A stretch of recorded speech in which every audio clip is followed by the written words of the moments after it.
maju le. Aja mundur.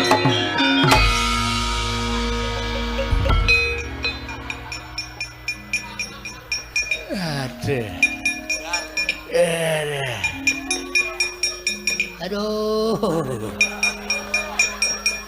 Caetan. Maju perang kok malah mundur nibani makne cilik. Coli man. Coli. Ora sengaja. Ora sengaja. Maju lekane ajeng bantu ale Kakang Kaltomalmo Kakang Cultayu. Heeh. Jale sampeyan niku nuwun sewu lambene wong tuwa iso digugu. Kok iso muni ngono? Sampeyan sik ngomongi kulawa nek ngamalta cuwung coba. Ngamalta laono coba-coba ayo padha diblengket negara ngamalta. Sing umum kuwi kaya ngoten mau coba. Aku Seka coba. saka Pandya Betari Durga. Jan iki mang tiliki. Anak-anak Pandhawa ijik do gleleng-gleleng. Antaséna, Antarja, Gatotkaca. Kulawa bubal lho kalu-kaluan. Kaltomalmo nggawa tumbak. Antaséna kok ditumbak? Antaséna sambil mledhek kuwi lha apa-apa e? Kok pamel ditumbak dadane gleleng mawon. Kaltomalmo candak tumbake disaut duantil nggon rai plek suarane mak kelocak kula wis modal cah kae. Gletak candak silahe jebleske lemah bablas. Cultayu. Sapa? Cultayu. Sapa? Cultayu. Sing cetha to? Surtayu. Lah kene iso. Maju. Heeh. Ketemu Antarja. Polo wali Antarja. Kowe maju. Lekane ajeng gleleng man. Amok cula mlata, jauh mlata ora ngerti Gatotkaca saka dhuwur nimbles silah kula. Klothak. Kula glangsal jambak sil candak silah kula wis nyuwun ngapura karo sing gawe ulih. Sebabe Mesti diuntil gulu kula. di apa? Diuntil. Diuntil. Kula munggah dhuwur banget duncalke. Lajeng aja nibani sampean. Okeh papan jembar kok iso pas. Kula lajeng aja. Mesti kowe nembung Gatotkaca. Mbok cumpah. Ola, jeneng wong gelut niku ora ana kok Kang Cenan. Lah ana, kowe engko ngantem aku ora pati ololo ngono lah ana. Candak aku duncalke tiba teng sampeyan nibani sampeyan. Wo, kula jan ngucap alhamdulillah. Kuwi karo makne cilik kok kaya ngono. Kok malah seneng nibani makne cilik. Pun man kula cumanggaken man. Boten sah mlengket ngamalta apike bali mawon. Niku wong telu niku algojone ngamalta isih do ulip kabeh. Antaséna, Antarja, Gatotkaca. Nek sampeyan ajeng maju mangicipi kepelane Antarja, Antaséna. Pun ngoten mawon. Ha. Jaman didit 5.000. Lho. Arep ngopo? Tuku eceh. Apa? Eceh. Eceh. Estet. Engko njaluk aku sing bayar. Jaman cok ngapuci e. Jaman niku wis tau e kulawa dikon madang kabeh tur minggat. Asalahe kok mangkel aku. Pun.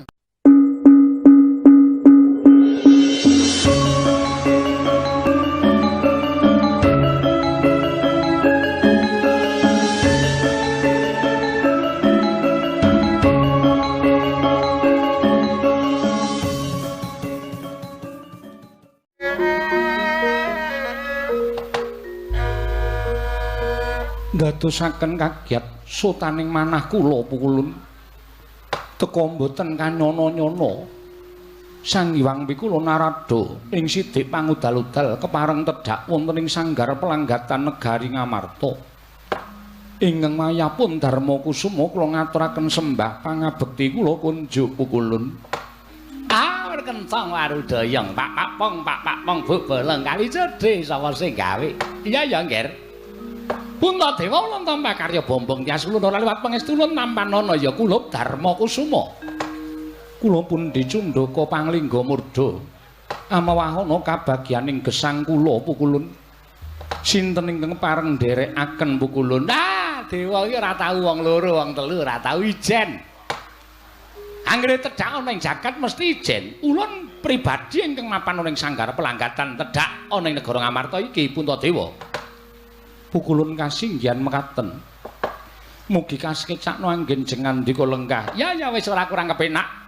Pramtaku ana ing sanggar pelanggatan negara Ngamarta dina samengko iki nggih kula Darma Kusuma.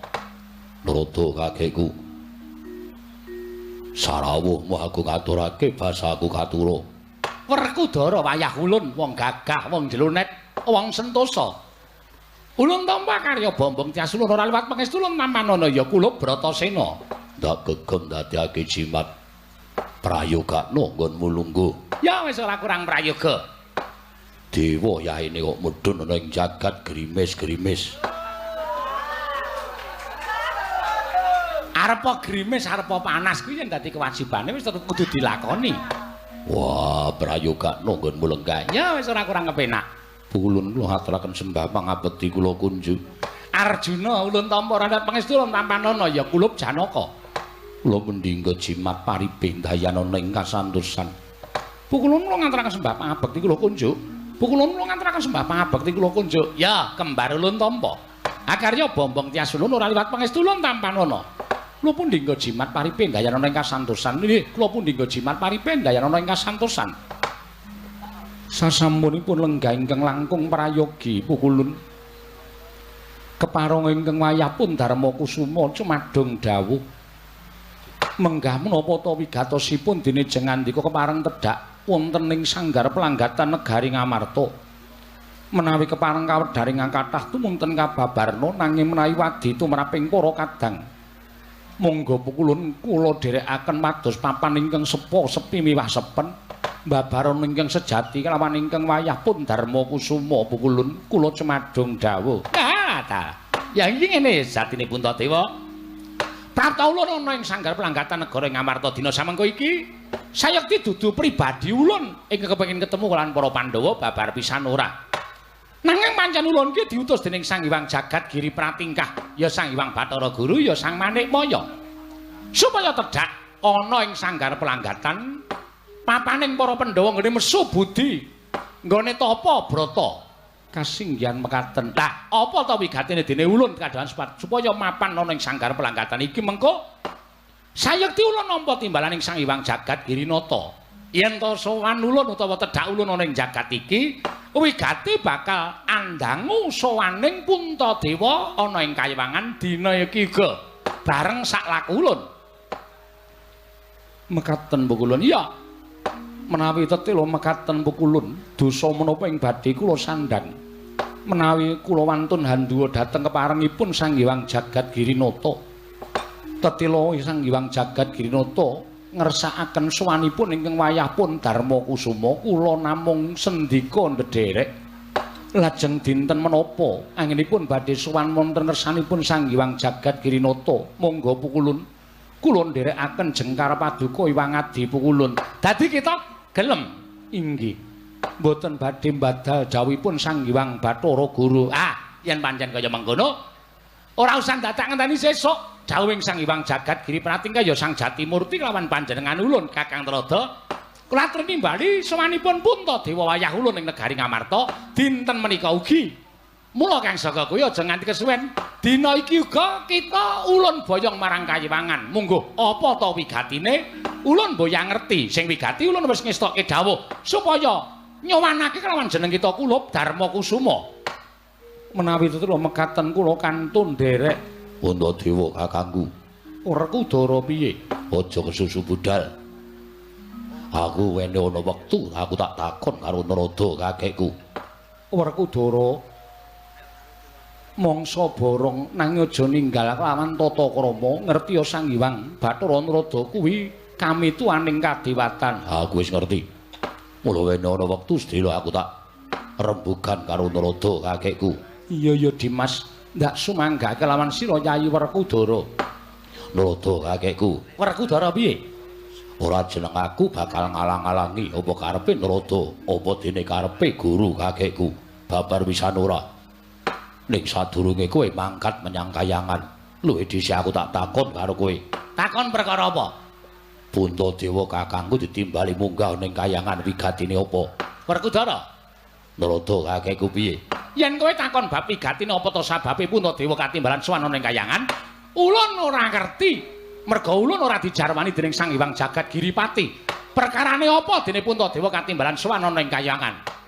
Kowe ora ngerti. Ora ngerti. Apa sebabe ora ngerti sediane teko kowe mangkat? Kose ta? Ulun iki pepati ing kayiwangan, tegese panguwasa ulun kuwi ana ing sangandhap pepadaning Sang Hyang Jagat Girinata. Yen ulun ora ngestokke dawuh, ulun bakal nampa pidana. Yen kowe ngestokke dawuh kudune kowe ngerti apa wigatine Puntadewa bakal ditimbali ning kayangan. Aku ora ngerti. Ora ngerti apa ngerti? Ngerti. Ora ngerti. Ngerti apa ora ngerti? Ora ngerti. Ya wis, yen ora ngerti ora apa-apa. Nanging sing jeneng dewa ya aja nganti goroh. Sing jeneng Jawata ya aja nganti tumindak dura. Yen pancen atimu ngerti, ning nuwun sewu pengendikamu muni ora ngerti, tegese ati karo lati ora makarti. Yen ati karo lati ora makarti, dewa kaya ngono kuwi ora kanggo ning kayangan. Muga-muga mandya ucape Werkudara, kowe dadi dewa sing pancen bodho lungal. Kose. Kose aja tak sebdake ngono kuwi to.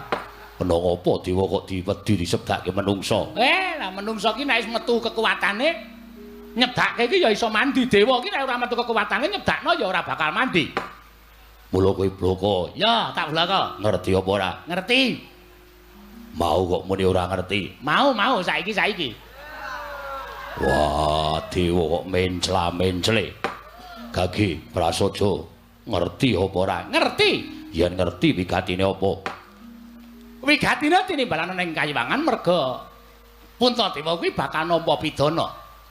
Wah, nampa pidana. Iya, ngono kuwi mau dawuh Sang Hyang Jagat Girinata. Yen pancen arep nampa pidana, saiki aku tak takon karo kowe. Lupute Puntadewa apa kok bakal nampa pidana? Nah, nek perkara luput kuwi aku ora ngerti. Wah, ngerti apa ora ngerti? Ora ngerti. Muga-muga Iya, ora usah muga-muga. Ngerti. Ngerti apa tegese? Sarta jalarane apa kok bakal dipidana? Merga wani ngagem asma utawa jejuluk Prabu Puntadewa. Nganggo jeneng Puntadewa diluputke. Iya. Hose. Saiki aku tak takon karo kowe, Puntadewa ki tegese apa? Modar aku. Puntadewa kuwi P. Ora usah nganggo P.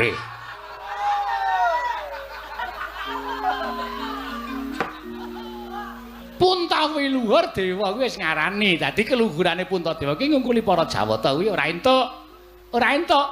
Mula Puntadewa dianggep luput. Nganggo jeneng Puntadewa kok lagi diluputke saiki. Monggo le maringi jeneng Puntadewa kuwi dudu sapa-sapa. Ning swarga bapakku Pandhu lan Babu Kunti. Kena apa biyen nalika lair Puntadewa dijenengi nganggo jeneng Puntadewa kok dewane do meneng wae. Do ewo apa? Ha ya mbuh. Kuwi sing angel ning kono kuwi. Kok lagi saiki diluputake. Wah, yen ngono dewa mung golek-golek.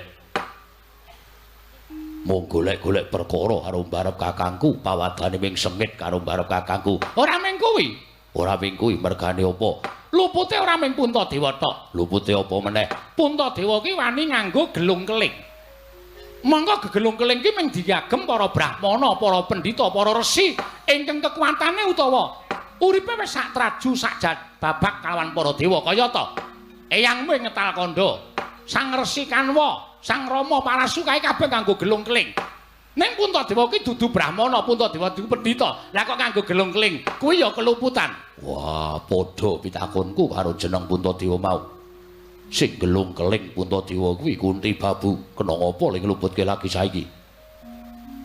Kena ngapa ora biyen-biyen tok jawi supaya nglukar gelunge Puntadewa kakangku. Cetha yen Dewa mung bakal gawe wisuna karo para Pandhawa. Cetha yen Dewa kuwi ketabetan rasa ora seneng karo para Pandhawa. Tumuling goleki keluputane para Pandhawa. Mula kang sangka iki saiki ngene wae. Ngene piye? Kowe iki senengane kok malah wah, jan iki mau wis arep kasembatan boyong Puntadewa merga ana Werkudara lak dadi rembuke bulet kaya ngene iki piye iki? Saiki ngene. Ngene piye? Sing mangkat dudu Puntadewa. Lho, kok sing mangkat dudu Puntadewa ki piye? Sing mangkat aku. Kose ta, sing ditimbali iki Puntadewa. Aku tak takut karo kowe sing teko kene Bathara Guru apa Bathara Narada? Bathara Narada. Narada iki guru apa dudu? Dudu. Saya tak takut karo kowe sing duwe kewajiban kepengin ketemu karo Puntadewa kakangku sapa? Bathara Guru. Tegese kowe mrene kuwi kongkonan apa dudu? Ah, ulun kongkonane Bathara Guru. Wakile Bathara Guru. Yen ngono sing mangkat ya udu Puntadewa ning Werkudara, wakile Puntadewa. Modar aku ora. Lah bocah kok pintere kaya ngono lho. Wah, jan. Lah terus Butuhe aku sing mangkat. Pulun mboten namung Kakang Mas Jodipati ingkang bidal, nanging kula ugi dados wakilipun Koko Prabu Puntadewa. Wela. Pukulun kula dados wakilipun Koko Prabu Puntadewa. Kula ugi dados wakilipun Koko Prabu Puntadewa Pukulun. Dadi iki mongko Puntadewa diwakili wong papat. Yo. Wah, jan iki mau mongko kudune mung wong siji sing mangkat. Lah kok dadi wong papat ki membengkak biaya ki tak kandhani. Wah, gelem apa ora? Gelem nek ra mampir-mampir lho. Wah iya, aku sagu. Nggih, kula sagu. Puntadewa piye, Nggir? Kula namung jumurung ndederek kersanipun kadang-kadang kula. Pukulun menawi tela kadang kula Werkudara. Janaka miwah kembar kepareng badhe minangka wakilipun ingkang wayahpun Darmakusuma kula namung kantun nderek kersanipun kadang-kadang kula sekawan cacahipun menika Pukulun. Permara remangos wamyong ambreng kati karunaning kaswase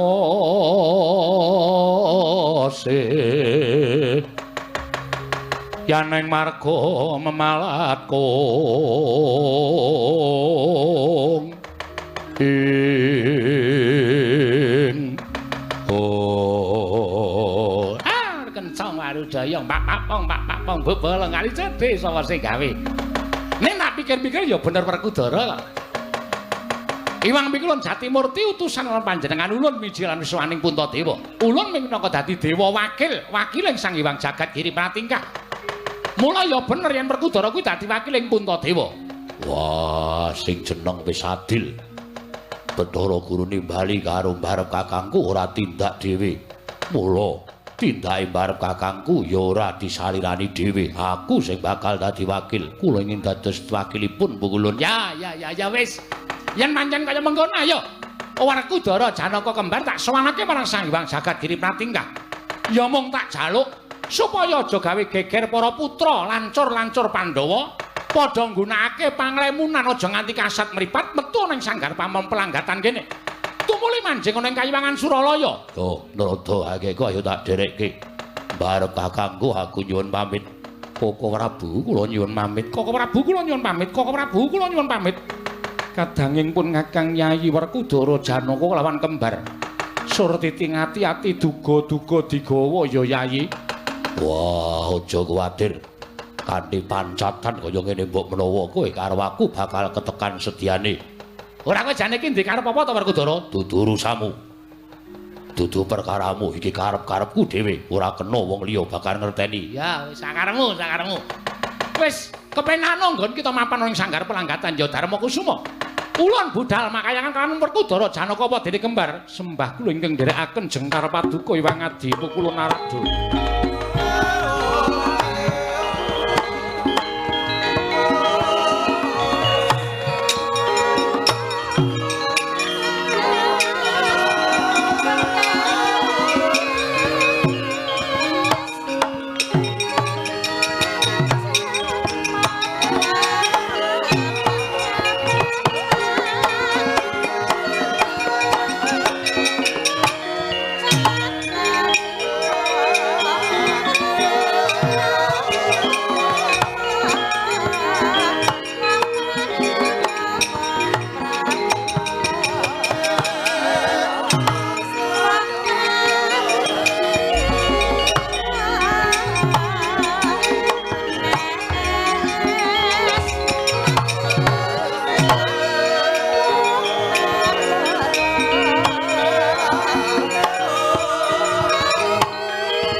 menawa sedatan katingal lampahing Sangya para Pandhawa nderekaken Sang Hyang Kanika putra ya Sang Hyang Pikula Narada dadi melang-melang penggaling Sang Nata Prabu Darma Kusuma kaya ninggal jejabang wonten tepining Balumbang panandene sakmangke datan mobah datan musik tasih lenggah wonten pelenggang nata ing Amarta Prabu Puntadewa kocap ing mapan wonten ing sak jawining sanggar pelanggatan ingkang tansah midhangetaken sabdaning Jawata Sang Hyang Pikula Narada nenggih garwa ing Ngamarta putih ing Pancala Sang Dyahayu Wara Drupadi dupi mulat para kadang sekawan binoyong wonten ing kayiwangan nalika semanten sigra mlebet wonten ing sanggar pelanggatan sarya tawang-tawang tangis kagyat nata ing Amarta Prabu Puntadewa wau.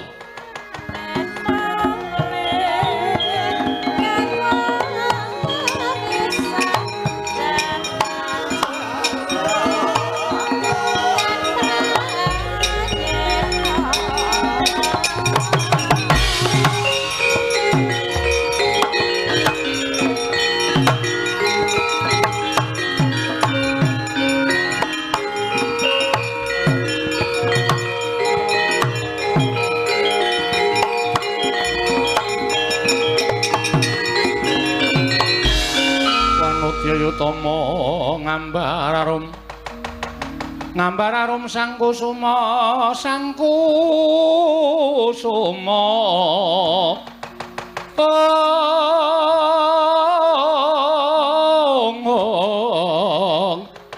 gembrang-gembrang yen ngandika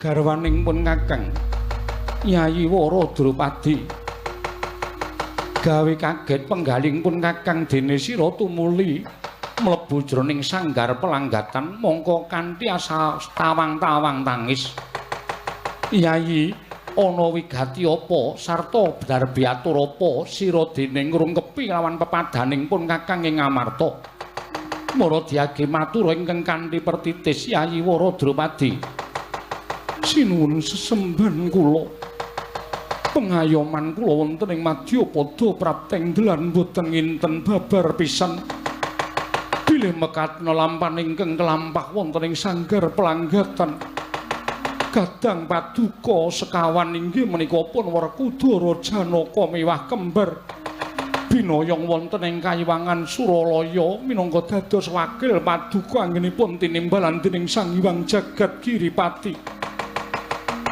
kena ngapa sira matur kaya mengkono inggih kula badhe munjuk atur ujaripun para kathah sami nyebataken yen to Pandhawa menika antiga sak petarangan setunggal mukti setunggal badhe ngraosaken setunggalipun pecah sedaya badhe ngraosaken saha bela namung nyatanipun unen-unen menika kala wau namung kandhek wonten ing pangucap mboten kababar dados pakarti dene paduka mentala dhateng kadang-kadang paduka inggih menika pun Werkudara Janaka menapa dene kembar binoyong dening Suralaya teka paduka mboten nderek dhateng tindakipun sangyaning para kadang sinuwun lajeng wonten pundi dunungipun manunggaling para Pandhawa ingkang salajengipun kula namung badhe dapur ngemutaken dhateng paduka Sang Nata menawi sakmangke rayi-rayi paduka menika nampi pidana saking Sang Hyang Jagat Giripati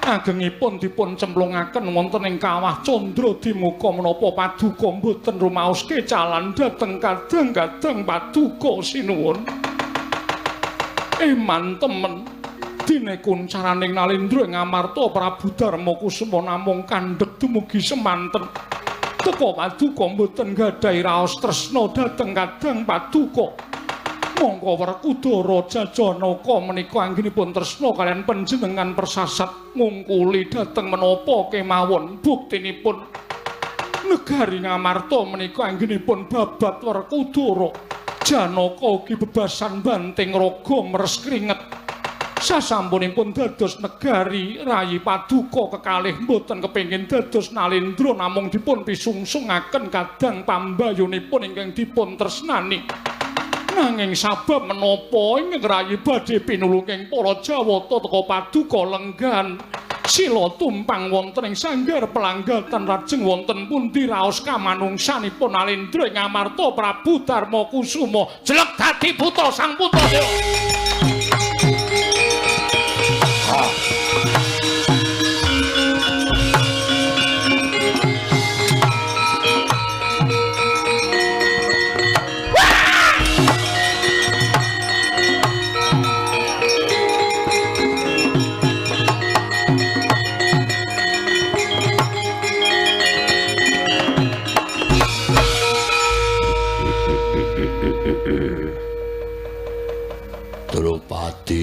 Drupadi nyata kowe putri mantasaning para wong wadon. Putri Pancala ingkang kawawa ndudul marang kamurkaning Puntadewa. Bener kowe Cahayu. Aku ratu ingkang memek ora weruh marang lelabuhaning para kadang. Teka dulurku papat diboyong marang kayiwangan aku kok ora duwe rasa mbelani aku menungso sing piye. Yen aku wis kaya ngene sapa sing bakal wani mepalangi karo Nalendra Ngamarta. Dewa ora mbalekake adhiku papat wohe latar. Sungsang bawana balik. Kayangan Suralaya mbuh dadine aku ora weruh.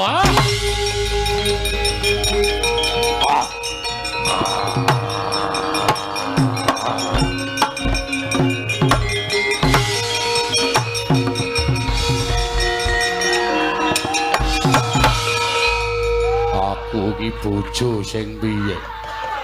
Teko aku wong lanang kok ora ngurusi karo wong wedok. Nek wis nesu kok njur lali. Njaluk ngapura ya Cahayu. Mboten dados menapa. Sariya ning wadukku sing kepenak. Aku tak munggah ning kayangan ora balekke adhiku papat. Oh, sungsang bawana balik kayangan. Oh.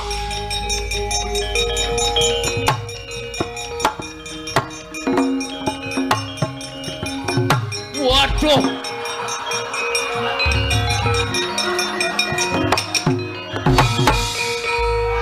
Pun kula mboten sah melu mawon. Nesu. Latar. Bejo tibana ing karpet.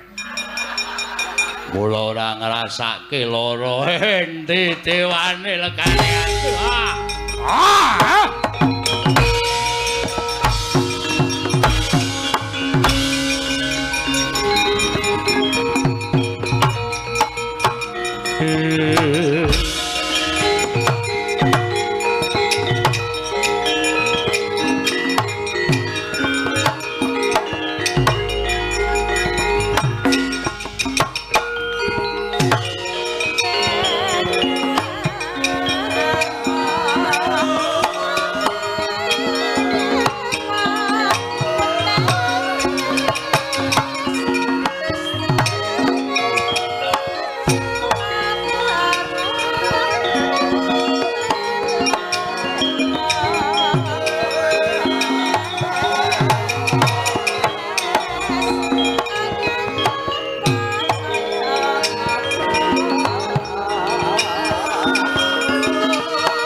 Dewa Narpati tuwe nares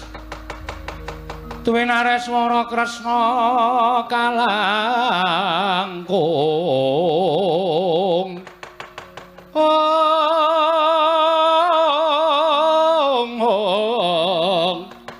kalangkung tresnanira marang Dyah Panon Cinawi. Oh, Gatotkaca wonten timbalan ing Kadhawuwa. Antarja wonten timbalan. Antasena. Piye, Pakji? Antasena, piye? Mbone tak timbal iki padha karo kakang-kakangmu kuwi lho.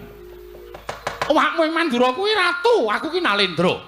Nimbali karo anak-anak mesine gawe marem karo wong tuwa. Gatotkaca wonten timbalan. Antarja wonten timbalan. Antasena, piye, Pakji?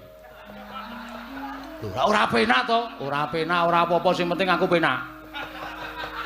Aku nyebut ngene iki nek karo sapa-sapa karo bapak ya piye, Pak? Karo kowe ya piye, Pak Di? Karo si wong Ndarawati ya piye, Di?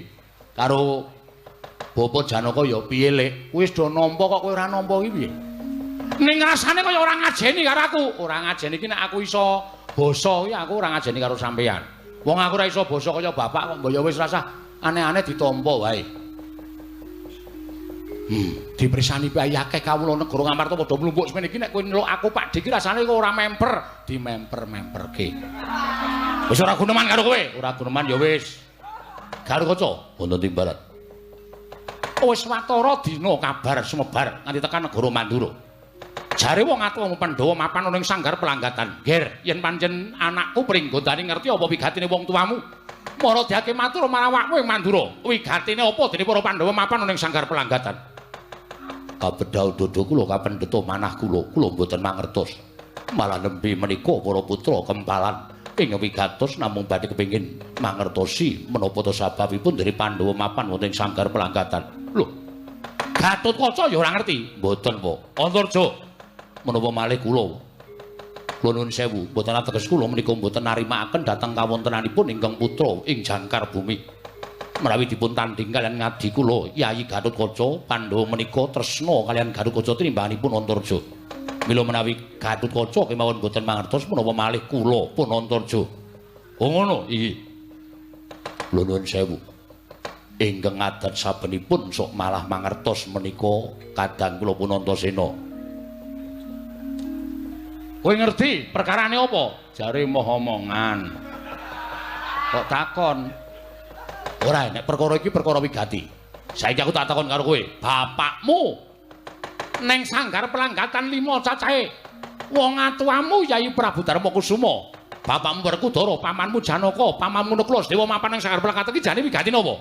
Ah, nek kowe takon aku, Pak Dik, ora usah dadak nglumpukke Kakang Gatotkaca, Kakang Antarja, kowe mau jujuk ketemu karo aku, catur netra malah terus rampung. Lah, nek ngono kowe ngerti pangestumu ora? Lho. Lah kok dadi kowe ngandhake nek ketemu wis rampung ki? Ayo menggo nglegani wong tuwa. Jare nek ora nglegani wong tuwa ki dosa. Dosa dengkulmu mlocot. Tegese kowe ngina karo aku, kowe nyepeleke karo aku. Ora jeneng ngina, rasa nesu, rasa nesu. Mengko nek pancen Pak Dik kepengin ngerti apa wigatine Pandhawa mapan ning sanggar pelanggatan, aku tak sik ndodhok kori ning sanggar pelanggatan. Engko nek aku ditukani karo bapak-bapakku, wis ben, gandeng aku ki anak sing pancen ora iso ngabekti karo wong tuwa. Ora iso njunjung mikul dur mendem jero karo wong tuwa, ora apa-apa aku dikurbanke ora apa-apa. Nek pancen kudu napa pidana saka para Pandhawa, aku ora apa-apa. Ning yen pancen Pak Dik kepengin ngerti tenan, monggo aku tak ndodhok korine sanggar pelanggatan.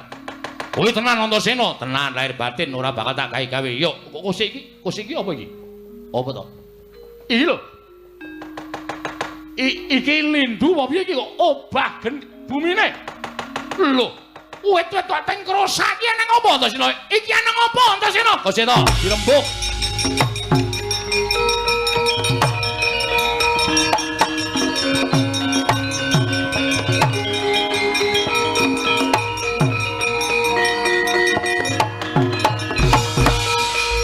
Lho. Sopo iki nanggap jadilan? Lah kok ana buta gedhe banget. Mongko njebol sanggar pelanggatan negara Ngamarta. Mongko pepundhenku Pandhawa nedeng mapan ning sanggar pelanggatan negara Ngamarta. Wah, dalah. Apa buta kae gendak sikara karo wong tuamu para Pandhawa? Antasena, buta kae Petana. Buta kae Petana takonono Pandhawa menyang ndi? Saiki nang kene iki ketuane sapa? Ketuane sampean lho, sampean sing nglumpuhke anak-anak lho. Bareng weruh butane gren semono kok sampean mau maju. Mbok ya maju sik.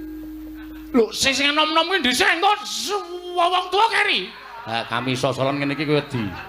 Anggere omonge kami sosolan ngene iki sampean wedi ya ta. Oh, lah ora sembodo karo goleki para Pandhawa, Kang. Iya, Dias.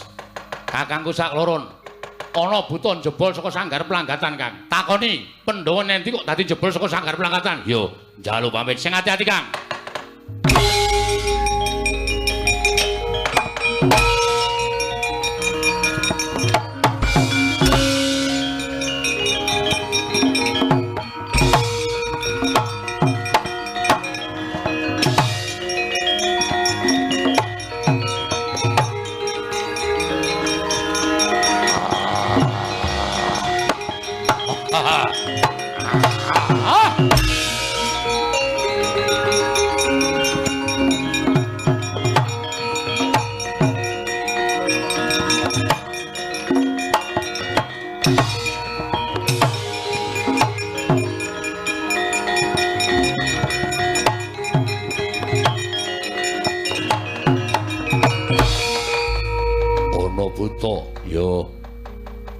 Pancen aku buta ingkang jebol sanggar pelanggatan negara Ngamarta. Aja mati tanpa aran kowe sapa? Takon karo aku Dewa Amral, kowe sapa Gatotkaca? Ngerti karo aku, ngerti wae kowe Ratu Pringgondani. Kowe anake Werkudara. Kowe ngopo teko Malang Kadhak ning ngarep aku? Pandhawa pepundhenku mapan ana ing sanggar pelanggatan. Lah kok dadi kowe metu saka sanggar pelanggatan yen ngono buta Dewa Amral iki gendak sikara karo wong atu aku Pandhawa. Wah, adalah. Yen pancen kowe ngarani aku gendak sikara karo pepundhenmu Pandhawa, ora mung tak sikara le. Pandhawa saiki wis mati mapan ana ing wadukku, mati derek aku barat.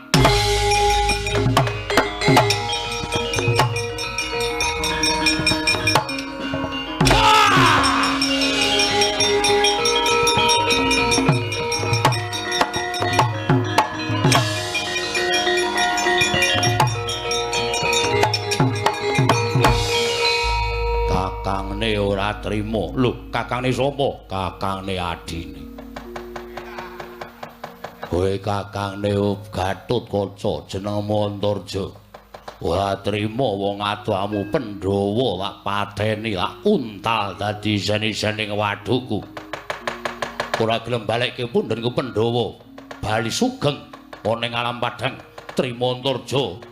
Bela pati sedaning para Pandhawa jajalan woh lakon sembur mlonyo awakmu barat.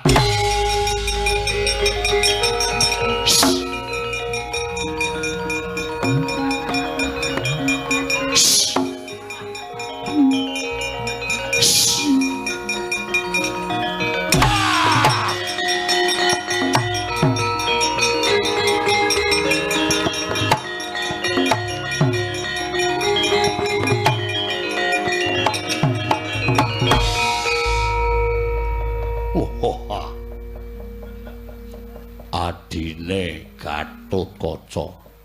Dasar Keparanyata. Sopo kowe? Kowe wis ngerti karo aku dadak takon. Lho, iki piye to iki? Kowe adine Antarja. Heeh. Jenengmu sapa? Alah wong sampeyan ki ngerti kok dadak takon. Aku ora ngerti. Ngerti wae, dosa lho ngapusi ayo. Ngerti to? Jenengmu Antasena. Kowe pengen ngerti karo aku apa ora? Ora. Lho. Iki wong kok angel ora jamak to. Ora arep ngerti karo kowe. Mergo aku ya wis ngerti karo kowe. Lho, aku sapa? Tak sebut nang ngene. Aku tak bengok. Sapa? Kupinge dhuwur banget ya hartane. Omongane nglirih wae. Sampeyan Pak Di Puntadewa. Lho kok ngerti? Ngerti wae. Padhake nek liyane ora ngerti, ning nek aku ngerti kok iso dadi gedhe, Dik. Moko biasane sampeyan ki sok sambat angel gedhe to. Mergo ora nesu. Wo, nek nesu gedhe. Iya. Mula aja sok nesu de ndak mbebayani. Nek wis gedhe semono kuwi sapa sing arep ngendhake kamurkaning Pak Dipuntadewa? Jagat ki nganti meh jomplang. Miring jagate, sing sisih wetan tok idak, sing sisih kulon okahe menungsa wae ora iso nandingi bobote Pak Di Darmakusuma. Iya. Pandhawane ndi? Tok pangan po? Ora doyan. Ane ndi? Mengko kowe tak critani. Ora usah wedi, mengko tak critani. Sik, sampeyan nang kene sik ya. Arep ngopo? Tak gawene bingung. Sopo? Pak Di Baladewa. Aku nek gawe bingung wong kae senenge ra jamak-jamak. Arep gawe bingung piye? Pak D, ketiwasan Pak D.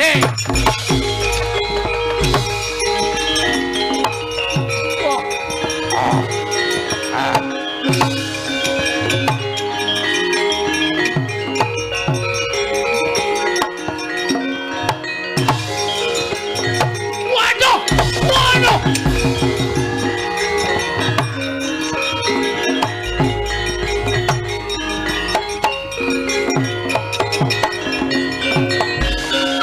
Antasena tiba iki kowe.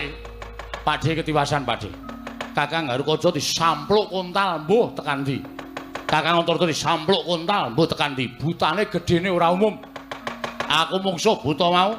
Aku wis kandha. Bapakku nendi? Bapakmu do tak untal mati dene aku tak antem ora dirasake. Aku didiak nggon dada ra iso ngopo-ngopo. Megap-megap. Lah kok kowe ora ngetokke daya kekuatanmu? Lah arep ngetokke piye dadane didak kok. Wong kok senengane arep menangan dhewe lho. Saiki ngene coba pitungan nek dodone didak kuwi terus nek arep ngetokke Aji Jaya Kaijan piye? Ngrapal mantram sakti, cangkeme ra iso ngomong. Sesek dadane. Kowe kalah, ora mung kalah. Leh ku sengit iki kok dadak sumbar. Lho, sumbar piye?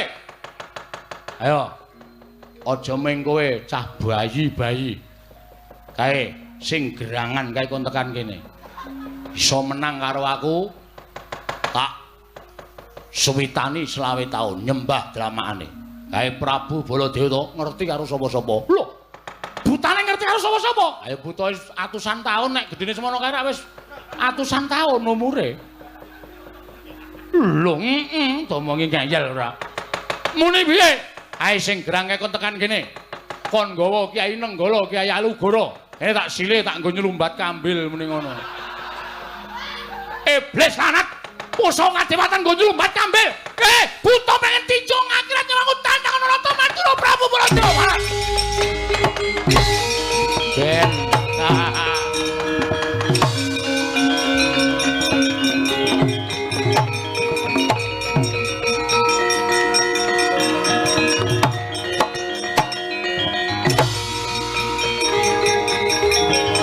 Manus baik jajaran Iblis lanat pa. Ngebelo siramu bareng bacamu. Noto Mantura to tantang Iblis lanat ku. Ayo.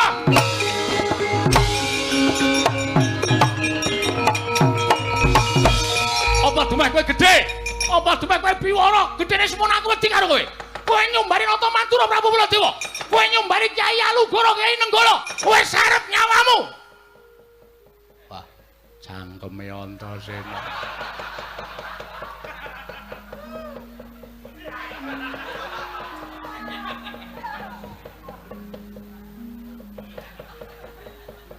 Kowe sapa? Lek nomor depanmu Gantena Gobokku Nata Mantura Prabu Baladewa. Sapa? Lek nomor depanmu Gantena Gobokku Nata Mantura Prabu Baladewa. Aku Nalendra Mantura. Kowe sapa kowe? Dewa Amral. Kowe nyumbari karo aku ya. Dadi buta ya dadi buta, ora usah dadak sumbar cangkeme sing apik. Lah kok kowe nyidak dadane Antasena? Kowe nyumbari karo Baladewa. Kae gerangane kok tekan kene. Kyai Alugara, Kyai Nenggala, kon namake karo aku nek nganti aku tekan ning pati meguru sae taun. Cangkeme sapa ngono kuwi? Wah, jan.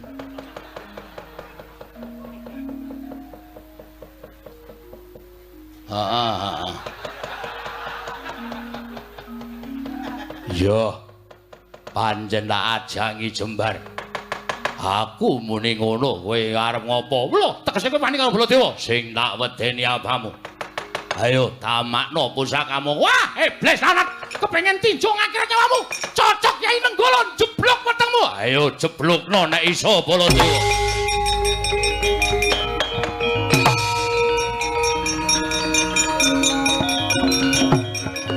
Mati. Wah. Wut. Edian Antasena. Piye? Tak cocok Kyai Nenggala mletek metu genine. Alugara, Dik. Alugara. Alugara.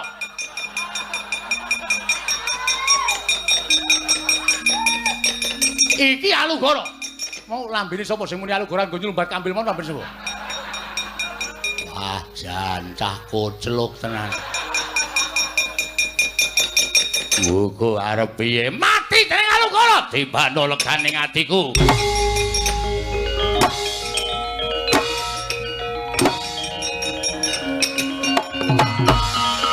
Edian.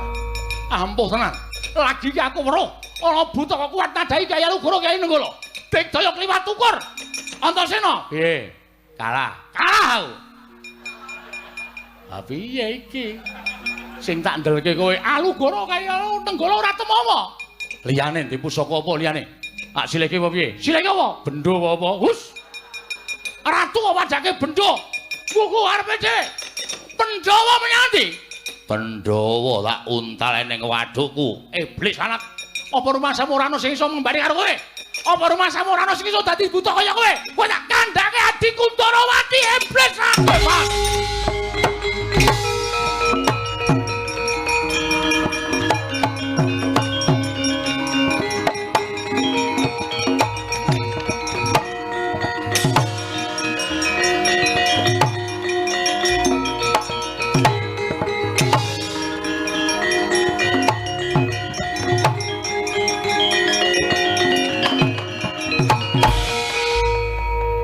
Dimas minggiro tak patenane butane. Dimas minggiro tak patenane. Sik.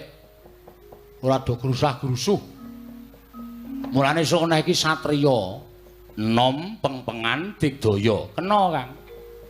Ning nuwun sewu, batin ki ya diasah, ora keprigelaning lair tok, ning batine diasah. Nek keprigelaning lair, kepinteran ning ora disertai ora dikanteni landheping batin, oh kuwi gampang diblidhuk karo wong. Tegese piye? Tegese piye Dimas? Dimatke sik, sapa iki? Kuwi buta sing mangan para Pandhawa. Kuwi buta sing mateni pepunden Pandhawa. Ha, kuwi jenenge sampean mripate kurang awas. Dimatke sik. Sapa? Ora ngerti. Wah, jan parah. Kakang Antarja ngerti ora? Ora ngerti. Oh, ora tau sinau. Tak omongi. Apa iya? Diomongi kok. Asli. Mula ora malang kerik dosa walat. Apa tenan? Weh diomongi kok. Sopo Dimas? Apa iya? Diomongi kok ora malang kerik walat kowe. Iya Dimas. Nyuwun pangapunten po. Malah domong-ngomongke. Oh nggih anak-anakmu dhewe kok ora entuk domong-ngomongke. Nang ngene iki rak jelas. Ngene iki rak cetha. Pakdhe wujud kaya ngono sebabe apa? Mergo aku arep munggah ning kayangan. Lho, kok dadak wujud buta? Wong tuamu Pandhawa papat diboyong dening Sang Hyang Narada. Didhawuhi karo Sang Hyang Jagat Girinata. Lho, wigatine bakal nampa hukum mergo Pandhawa dianggep salah. Weh lah njaluk kosik. Kowe aja mangkat ning kayangan. Nadyan kowe wong nom-nom pengpengan digdaya ning ora ngerti unggah-ungguh lan tata caraning kayiwangan kowe bakal kualat. Merga kayangan ki nggone wingit sarta angker lan ora saben menungso iso tekan kayangan.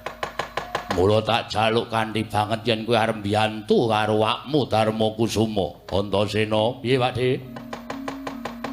Ngamarta tunggunen Gatotkaca, ngamarta reksanen. Antarja ngamarta gawenen tentrem sarana kowe tunggu negara ngamarta. Aja ati pati kowe bali marang kasatriyanmu yen wakmu Darmakusuma durung bali gandeng adikku Pandhawa papat cacahe. Sendika Pakde, nuri ngestaken dawuh, Aku tak mangkat neng kayangan. Dewa ora ana sing kuwagang nandingi buta sing gedhene kaya ngene lak nggone gulung kayangan ning ati.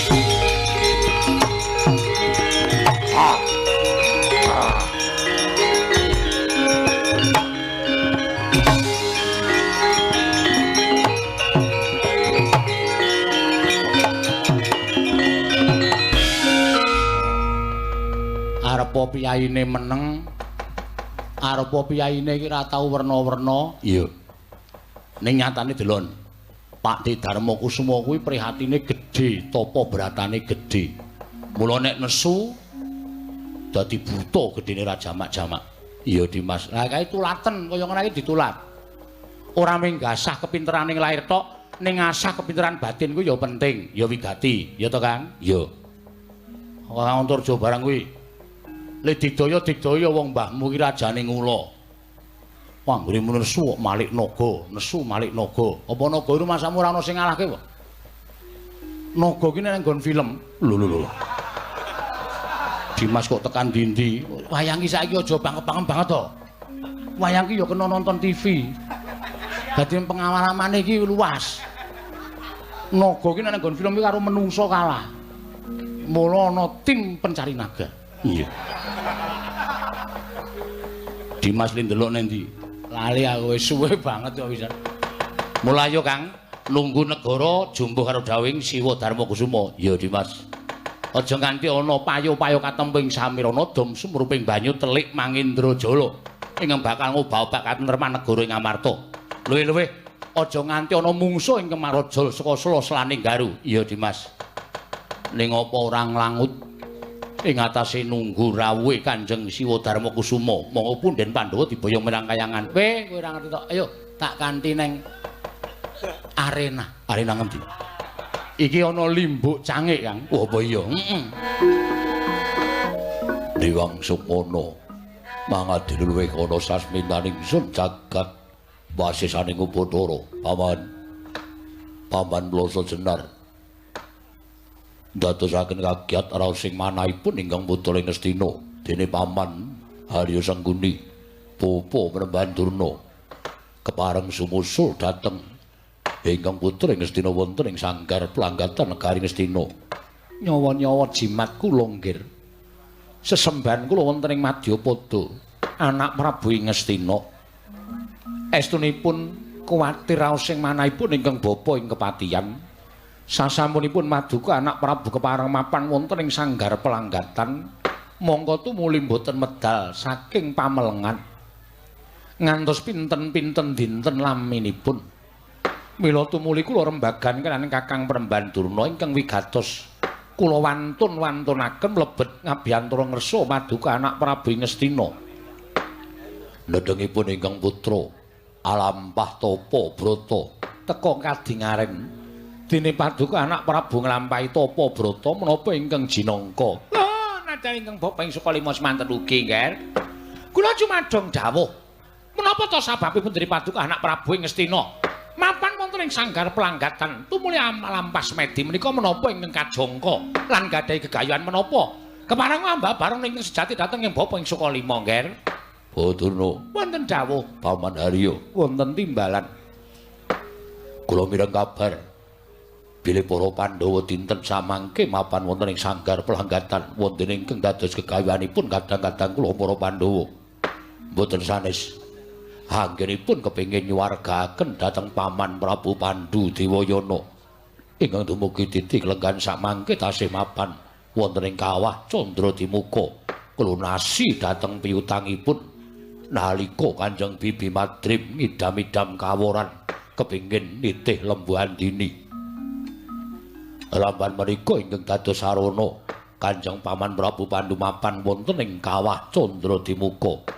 Lajeng kepareng Paduka nuwun sewu menapa uyung-uyung anyeng kuyung dhateng gegayuhanipun para Pandhawa supados sakmangke ingkang Paman saged mapan wonten ing kasuwargan. Oh inggih, Gen. Menapa lekas Paduka ngados mekaten menika nyengkuyung dhateng gegayuhanipun para kadang-kadang Paduka Pandhawa. Anggenipun enggal kasembadan nglenggahaken sinuwun Prabu Pandhu Dewayana mapan wonten ing kasuwargan. Babar pisan sanes niku ancas gegayuhan kula. Nanging panjenengan prisa piyambak rina panteraning dalu ingkang kula gayuh. Kejawi kula menika saged nyumurupi para kadang-kadang kula para Pandhawa menika ngatang-atang dadi bathang. Menawi Pandhawa tasih gesang wonten ing alam padang. Gesangipun Duryudana menika mboten badhe ayem, mboten badhe jenjem, tuwin mboten badhe jenak, miwah kepenak. Anggen kula lenggah dambar ke Prabu Ngastina. Mila gandeng samangke Pandhawa nedeng lampah tapa brata. Kula nyuwun dhateng panguwaosipun para Jawata. Supados samangke kasendalo mayang babar pisan para Pandhawa supados sumusul dhateng tiyang sepuhipun mapan wonten ing neraka Yamani. Nyawa-nyawa jimat kula menawi tetelo mekaten cocok kaliyan menapa ing sampun kula aturaken lan ingkang ginebeng wonten manahipun ingkang bapa ing kepatihan. Ginanipun menapa paduka nyengkuyung dhateng para Pandhawa jernyatanipun sedaya sami nyebat menawi Pandhawa lan Kurawa menika tasih tunggil darah, tunggil daging nanging tumrap paduka anak Prabu Ngastina. Kula saged ngupamakaken Pandhawa menika satru mungging cangklakan. Mila menawi Pandhawa tasih cetha pocapanipun, Pandhawa tasih cetha penyawanganipun. Paduka anak Prabu mboten badhe saged eca, mboten badhe saged tentrem anggenipun lenggah minangka dados Nalindra ing Ngastina. Semanten ugi Kang Bapak ing Sokalima nggih. Menawi tetelo gegayon paduka anak Prabu menika kados mekaten, kula namung nganyengkuyung. Mugi-mugi menapa ing dados pandonga maduka dhateng ngersanipun para Jawata tinampi dening panguwaosipun para dewa.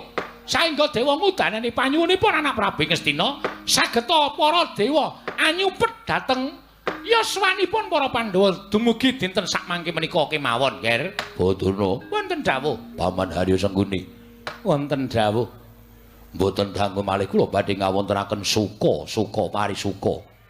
Kula badhe ngucapaken syukur dhateng ngersanipun para Jawata. Menapa sababipun dening paduka paring dawuh mekaten?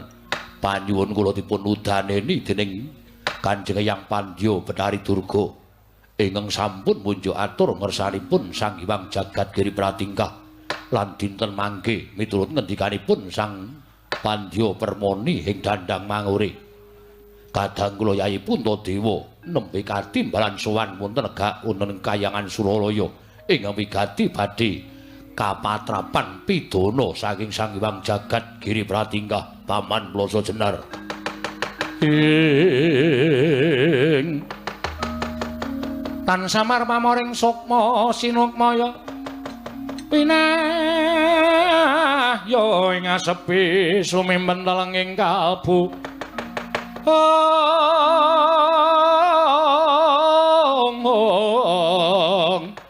Pambukaning warana tarlen saking liyep layaping aluyup.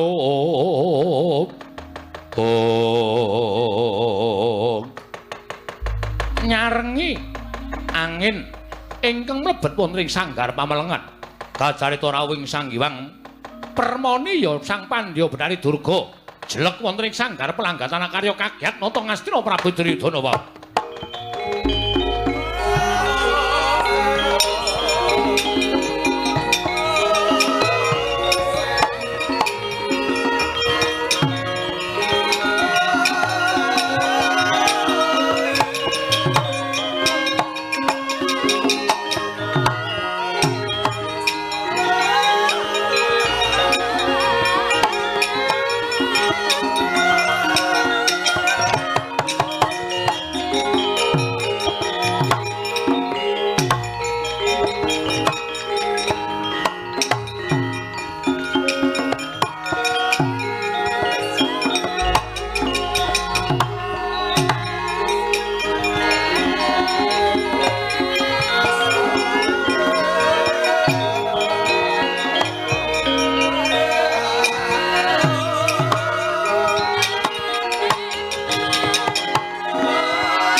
Ngastina Maha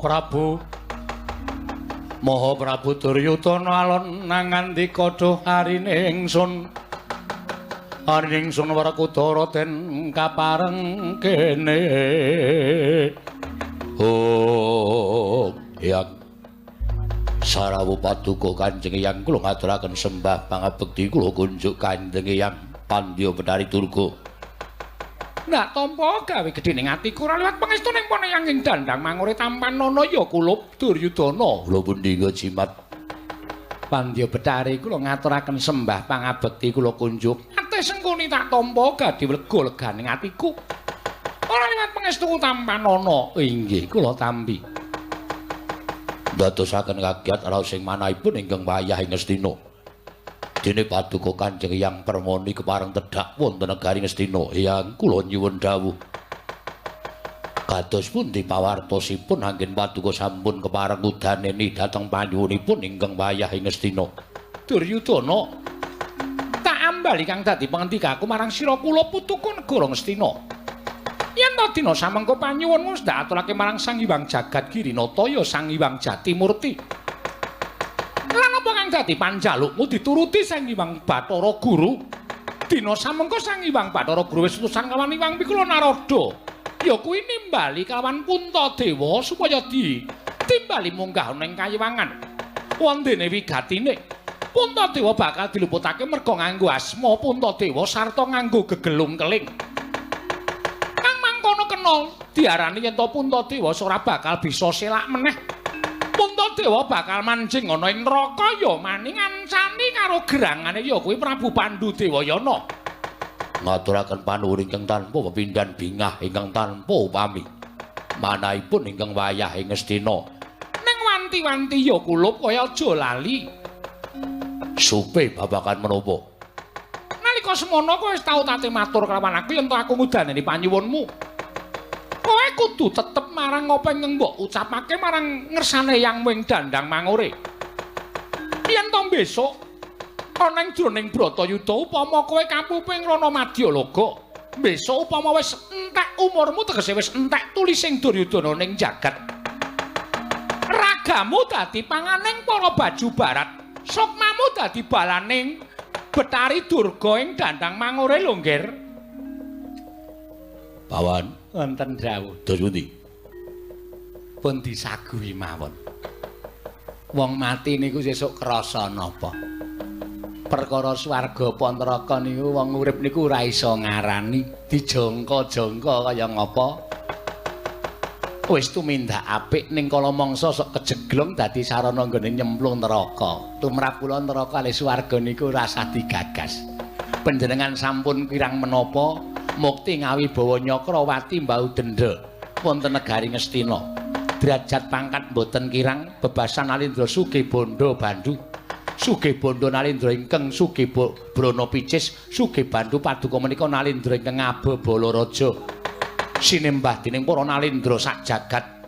Kasuwargan sampun ngrinegem wonten ing asta paduka nalika sugeng wonten ing alam padhang. Perkawis benjang panjenengan mapan wonten ing neraka menika tumrap kula nuwun sewu menika petanganipun benjang menawi sampun seda kemawon nggih. Nggih. Menawi kula mekaten Pandya Betari. Piye kula Duryudana? Sineksen jagat saisinipun menawi Pandhawa saestu pejah wonten ing kayiwangan Suralaya.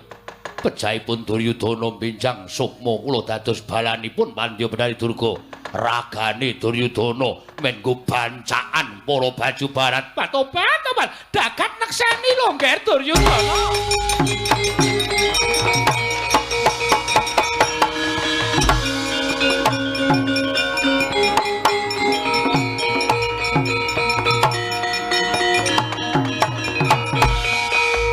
Menawi perlu mboten namung anak Prabu Ngastina, Pandya Betari. Ing abdi pun Pati Sengkuni uga upata kados mekaten menika. Tobat Sengkuni nggonmu bekti lawan Duryudana ora mung ana ing jagat. Nanging nadyan meneng mrapteng delahan kowe tetep tuntat karo laku jandraning Duryudana. Syukur yen ngono aku nekseni Sengkuni. Kakang Drona, pripun Dewate? Sampeyan sumpah mboten. Ketoke kok mboten ketoke. Nek ngonten sampeyan ora lahir batin. Lho, perkara kadonyan niku beda dipatih sampun ngantos meksa dhateng kula. Ora sandadak mbok peksa Patih Harya Suman. Kabeh kuwi duwe penemu dhewe-dhewe. Inggih ngestaken dawuh. Lan dadi ngertimu ya Duryudana. Nggih. Dina samengko Rameng Puntadewa ingkang ditimbali ana ing Kayangan Suralaya. Nanging klebu Pandhawa 5 cacah uga tinimbalan sowan ana ing Kayangan Suralaya. Mula dina iki Ngamarta komplang. Ngamarta suwung ora ana sapa-sapa. Ora ana ingkang lenggah dampar negara ing Ngamarta. Mula Kang Sangga kuwi aja nganti Ngamarta iki tiba ning tanganing para Nalendra sakliyaning Duryudana. Ngamarta kukupen ger, kukupen lenggah ana kowe minangka dadi Nalendra. Negara Ngamarta lan Ngastina dadekno siji. Yo istaken dawuh. Paman Blasa Jenar. Wonten dawuh. Dinten samangke kula aturi ngetabaken para sata Kurawa. Ngamarta dados setunggal kaliyan negari Ngastina. Diblengket dadekke siji.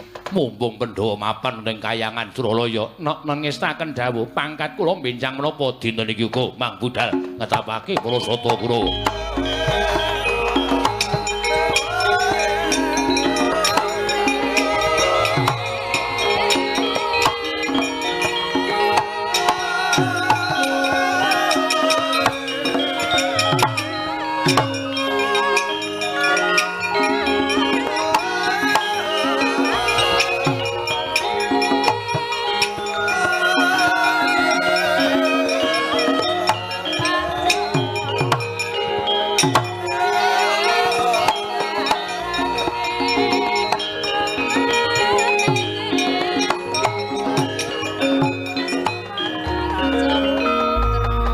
Salajengipun kula nengga dawuhipun Pandya Bathari Durga.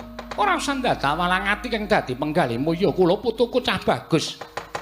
Eyang mudhandang mauring bakal ngawat-awati lakuning para sata Kurawa ngene bakal mlengket negara Ngamarta kelawan negara Ngastina. Nggih, ngestaken dawuh.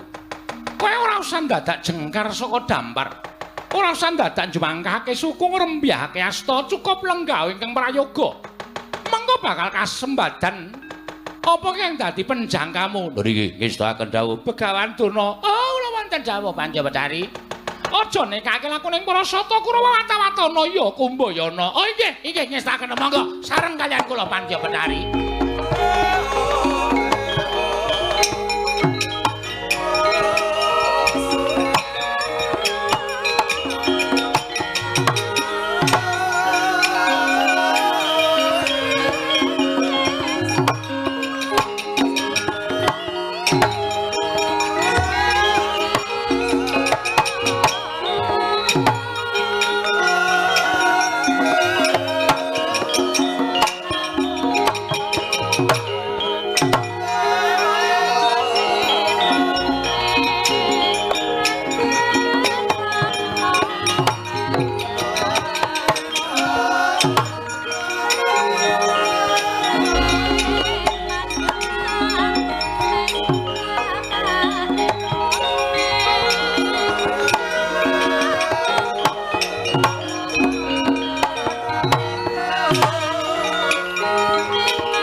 Lamun katututan lamun mangsa prawira diktaya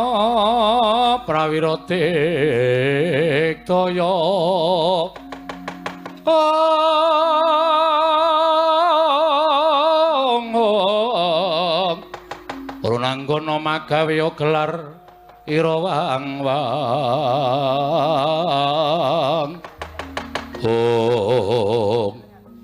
ngaglah nggergancang kaya ndo mentang kaya gendhewa ora panglingki anakku lanang Antasena. Heeh Pakde.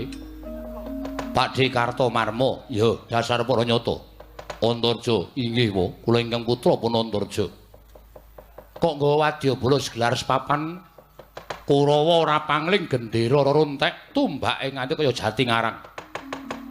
Arep tindak ndi, Pakde? Antasena piye?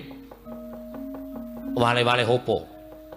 Lakuning para sata Kurawa kuwi bakal ngrondani negara Ngastina. Goroh kowe. Iki dalan siji-sijine sing temeka negara Ngamarta. Monggo aku kajibah supaya ngreksa negara Ngamarta. Dadi nek Pakde pawadan utawa alasane arep ngrondani negara Ngastina kuwi kleru. Tak bedhek yen pener aja minger, yen kepengkok aja menggok. Kowe arep ning Ngamarta to, Pakde? Ya ora. Merga krungu negara Ngamarta kuwi para Pandhawa ora ana. Wekasan Ngamarta komplang. Ngamarta komplang Kurawa duwe niat arep ngejeki negara Ngamarta. Ya apa ora? Lho. Edian, lah kok bener kabeh pambatangmu. Mula aja sok ngapusi karo aku. Aku tukang ngapusi kok dapusi. Rumangsamu. Ayo bali. Lho, bali piye? Nekuk penjalin golek dalan nyangkal putung. Bali ning Ngastina. Kowe ora bali, aja kakon dosa. Kepeksa anakmu Antasena wani karo Pakde Kurawa. Yen ngono kuwi dadi palangi Kurawa nggone bakal mlengket negara Ngamarta. Mestine ngono, wong iki negara kuwi durung ditinggal mati karo para Pandhawa. Aku didhawuhi supaya ngreksa negara Ngamarta. Nek ana wis sing argae rusak, gedine bakal mbedah negara Ngamarta. Kena mbedah negara Ngamarta ning iso mbedah dadane Antasena. Walah dalah. Wah, piye? Edan Antasena kuwi wong sak penake dhewe ngomong areng apa? Wani karo pakdemu sing tak wedeni apamu? Ora minggat dibantanganmu kene margane patimu. Aja mboko sisi, kroyoken Kurawa legane atiku ora bakal tak tinggal ucan.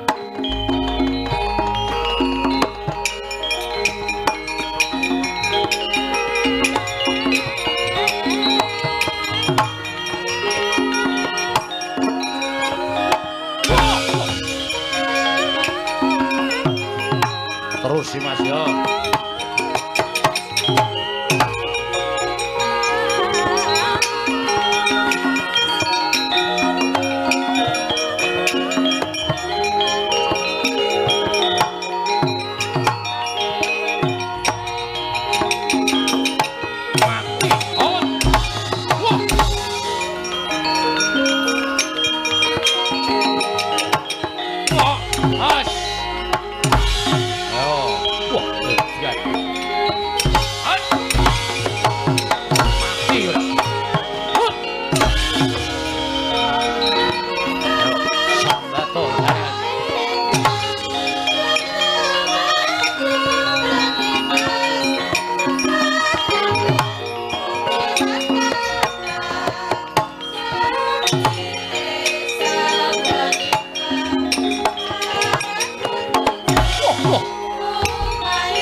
tenagane ngedap-edap ayo.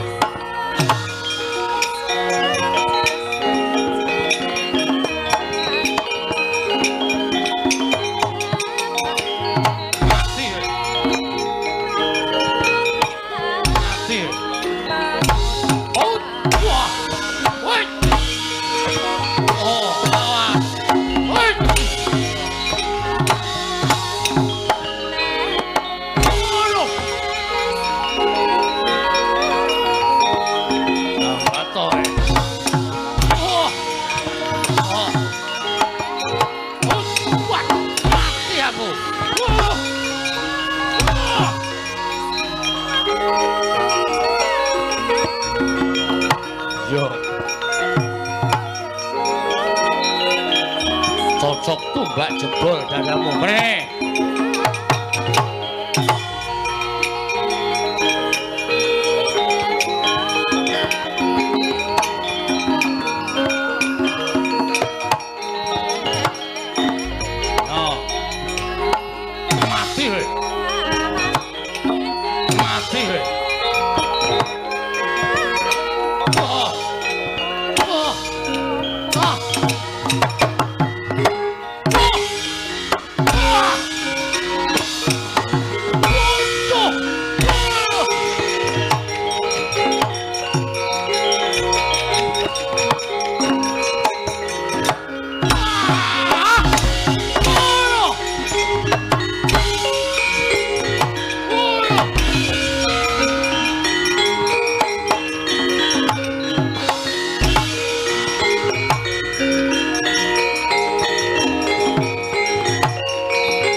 Maju le, aja mundur.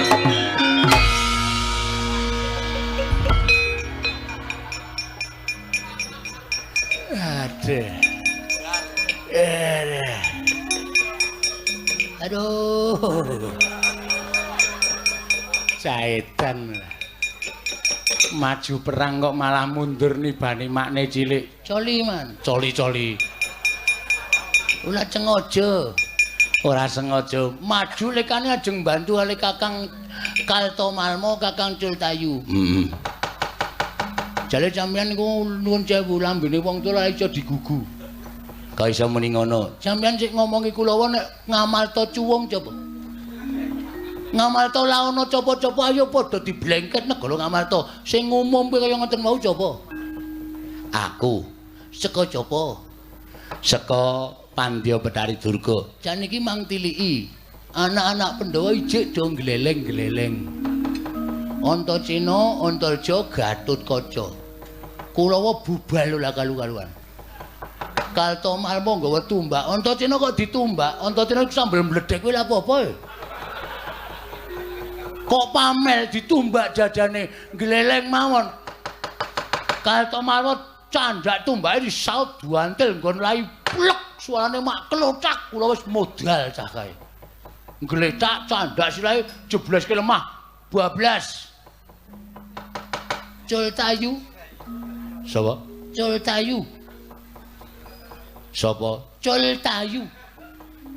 Sing cetha to? Surtayu. Lah kene iso. Maju. Heeh. Ketemu Antarja. Polo wali Antarja. Kowe maju. Lekane ajeng gleleng man. Amok cula mlata aja mlata ora ngerti Gatotkaca saka dhuwur nimbles silah kula. Klothak. Kula glangsal jambak sir candak silah kula wis nyuwun ngapura karo sing gawe ulih. Sebabe Mesti diuntil gulu kula. di apa? Diuntil. Diuntir. Diuntil. Kula go munggah dhuwur banget duncalke. Lajeng aja nibani sampean. Okeh papan jembar kok iso pas. Kula lajeng aja. Mesti kowe nembung Gatotkaca. Mbok cumpah. Ola, jeneng wong gelut niku ora ana kok Kang Cenan. Lah ono kowe engko ngantem aku ora pati ololo ngono lah ono. Candak aku dunjalke tiba teng sampeyan nibani sampeyan. Wo kula jan ngucap alhamdulillah. Kuwi karo makne cilik kok kaya ngono. Kok malah seneng nibani makne cilik. Pun man kula cumanggaaken man. Boten sah mlengket ngamalto apike bali mawon. Niku wong telu niku algojone ngamalto isih do ulip kabeh. Antaséna Antarja Gatutkaca nek sampeyan ajeng maju mangicipi kepelane Antarja Antaséna. Pun ngoten mawon. Ha. Yaman didit 5.000. Lho. Arep ngopo? Tuku eceh. Apa? Eceh. Eteh. Estet. Engko njaluk aku sing bayar. Yaman cok ngapuci e. Yaman niku wis tau kulawa dikon madang kabeh tur minggat. Asalahe kok mangkel aku. Pun. Kula njaluk sing, Man. Kalih obat. Lho. Niki lho, diantem Gatotkaca timbles menyonyo. Nyo, tampan ana. Iki salep ploso jenar rampuh. Oleskan sebelum dipakai. Lho, kleru ning ki nggon aku e. Patih kok cacane kaya ngono. Ngono kok patih cengkuni lho. Kaya keri nang ngesak ngono lho. Sapa sing urung maju? Kumatak. Citraksi. Nggih, Man. Arep maju po? Mung suwe. Rene to, nek omongan ki ora nang jero. Nang jaba men ketok. Nah, ngono rak ketok. Muk susu Suramrata, jaya mrata imbang yen padha-padha. Sumbari. Oke. Mungsuhe anak-anak Pandhawa. Lho, sapa wae, Man? Antasena. Wah, nyuwun ngapunten. Nek Antasena kula rawani. Rawani merga bocahe ndugal kewarisan. Tur dasare Antasena niku diayomi dening para dedewani. Mula nek kula mungsuh Antasena nyuwun ngapura kula rawani. Liyane Antasena, Man. Liyane Antasena. Antarja. Nah, loro niku kula rawani. Antasena Antarja loro rawani. Memergane Antarja niku nuwun sewu niku mbahne rajane ngula. Nek nganti kula wani karo Antarja nesu wadul mbahne ula sak donya dikritke goleki kula kabeh. Kula madang ketemu ula. Kula turu parani ula. Napa mboten gegerisi? Oh iya. Lah nggih, mula nganggo pikiran nek arep gelut nganggo pikiran. Ora waton mungsuhe sapa wani. Oh, modar tenan. Ah iya. Loro kuwi rawani. Rawani, Man. Sing iki mesti kowe wani. Sapa, Man? Gatotkaca. Nah. Lah nggih telu niku kula rawani. Ora jane aku tak takon, wanimu ro sapa? Nek wonten wedok, Man. Oh. Ana meng wedoke aku wong tuwa geliyak-geliyak. Nggih salep. Ora.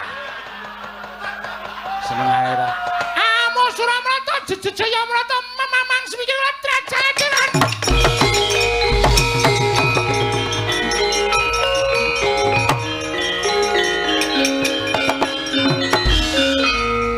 Monggono nggawa plinteng tak plinteng ka. Mlaku kok iyak-iyakan. Makne jadi disampar sak penake dhewe, ora menang tempilingi sirahmu.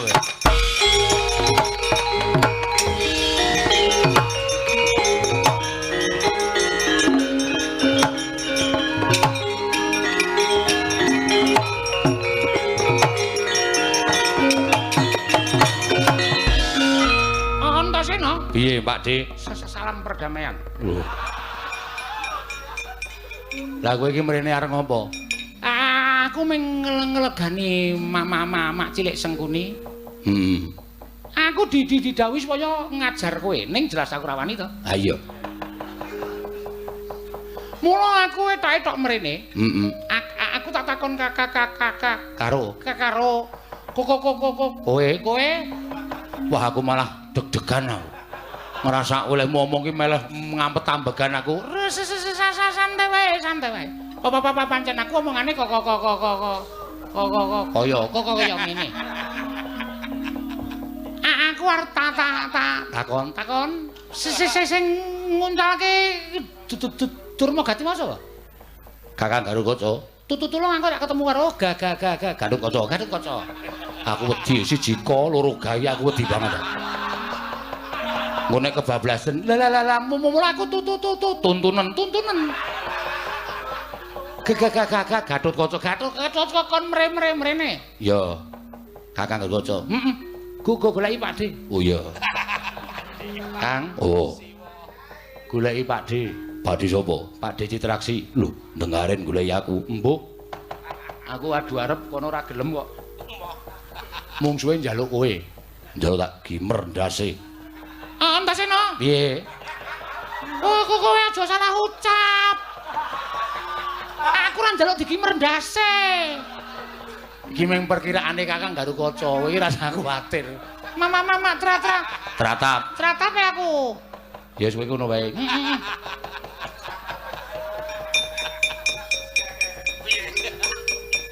Siwa. Heeh. Kowe pancen bocah sing nganga. Tuntun, Kang. Ngajar. Ora. Ngabekti karo wong tuwa. Inggih, bekti kula apa? Tak. Tatak dangdut. Ora. Karo Gatotkaca kok ngerti dangdut.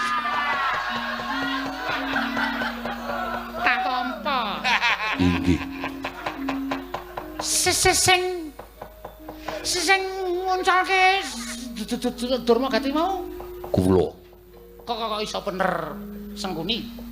Pancen kula paske. Nah, Gatotkaca, Wonten dawuh. aku njaluk tulung, aku tulung gawanan mumbul terus uncalno penerno Patih Sengkuni. Mekaten. Heeh. Sik tak salin ceklek. Oh iya. Karo tak nggembol maijan, men bobote rada antep. Iya. Aja kleru lho. Mboten. Didipaske Patih Sengkuni tak tinggile cengelik. Nuwun sewu, kok sami mboten remen kayane yang Patih Sengkuni. Sengkuni iki cangkeme elek. Wong tuwa ning ora idep isin pendak-pendak ming kongkonan.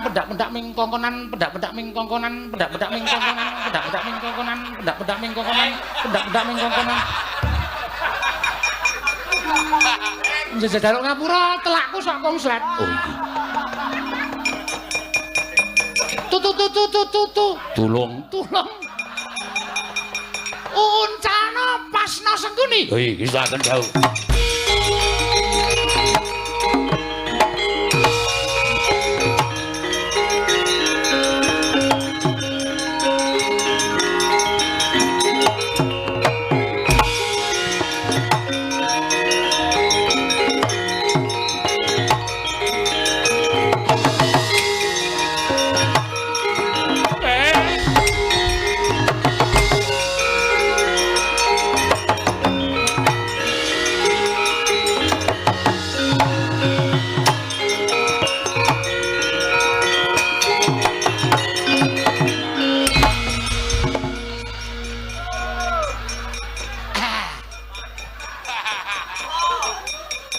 Yang mari bergoyang. Mabur puncake kok bledek. Ada. Bledek. Cit. Nan. Mrene nggir. Ya. Waduh. Aku tak takon karo kowe mungsuhmu sapa? Gatotkaca, Man. Asli sumpah. Gatotkaca. Kowe dikapakke. Gatotkaca tanpa taliwara. Kula lagi arep nantang candhak sirah kula diga munggah. Terus diuncalke nyunyun ngapura nek tibane bener sampean. Gus, aku tak takon.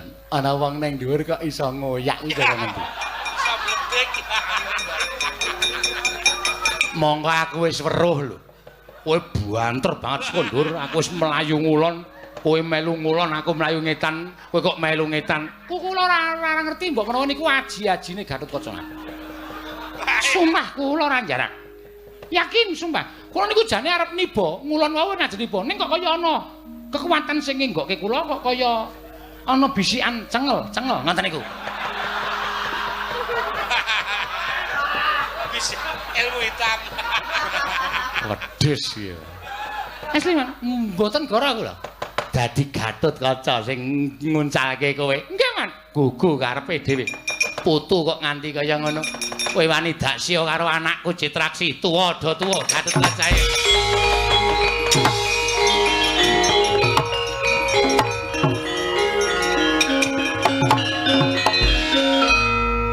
Hatiku kok enggak enak. Kakek Patih Sengkuni mesti arep mbales aku. Iya. Nek ra prayitno ngati-ati. Seka dhuwur clorot-clorot bacok modar.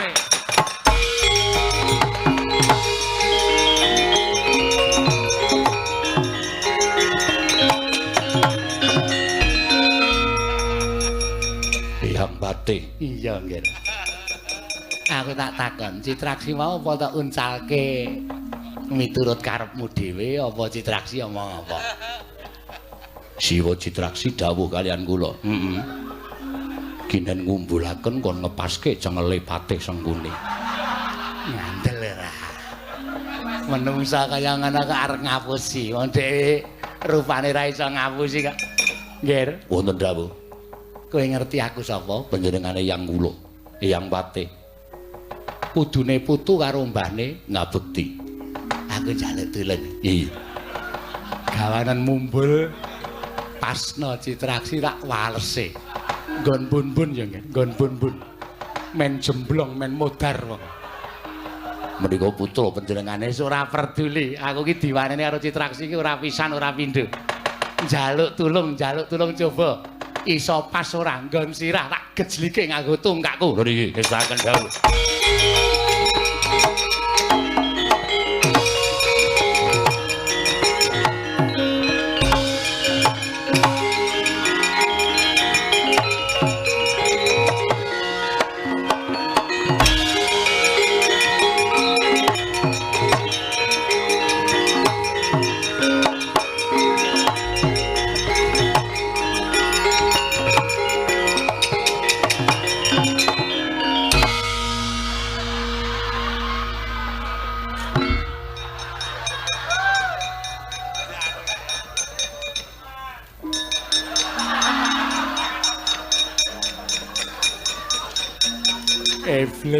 Iblis. Cit, ya.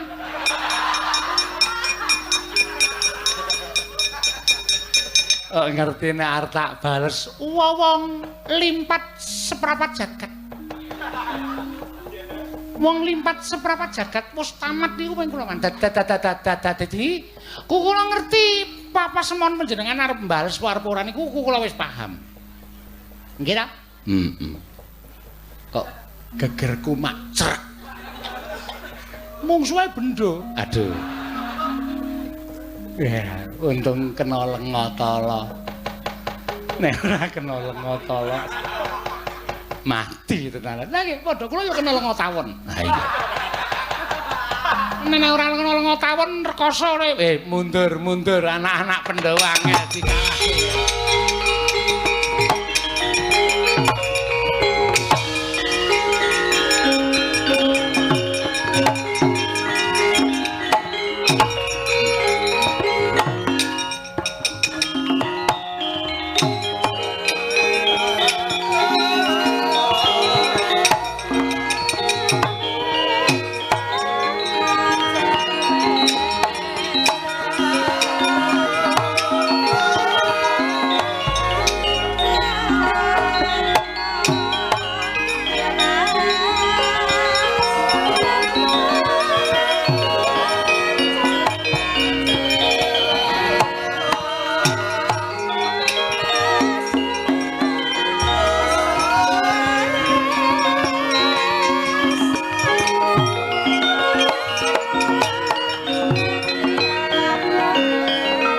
Carian putra lamun kawekasan risanggeni maya Wisnu Pradenta